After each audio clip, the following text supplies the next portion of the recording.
নবীজি সাল্লাল্লাহু আলাইহি সাল্লামের প্রতি দরুদ প্রেরণ করার আমল এরকম আমল, আপনি যদি সারা দিনে শুধুমাত্র নবীজির প্রতি দরুদ প্রেরণ করার আমলটাই জিকির হিসাবে সবচেয়ে বেশি করেন, দোয়া হিসাবে যদি এটাই আপনি সারাদিন করতে থাকেন, তো আপনার জন্য যথেষ্ট হবে আল্লাহর কাছে। আর কিছু না চাইলেও চলবে, আর কিছু না চাইলেও চলবে।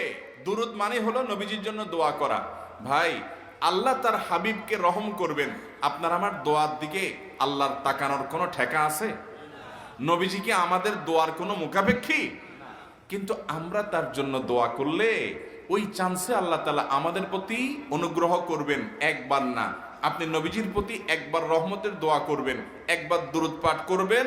মান সাল্লা আলাইয়া মাররাতান সাল্লাল্লাহু আলাইহি আশারা, নবীজি সাল্লাল্লাহু আলাইহি সাল্লাম বলেছেন, একবার আমার জন্য তোমরা দোয়া করলে, আমার প্রতি দুরূদ পাঠ করলে, আল্লাহ তাআলা তোমাদের জীবনে 10 বার 10 জায়গায় 10 টাইমস তোমাদের উপর আল্লাহ তাআলা অনুগ্রহ করবেন।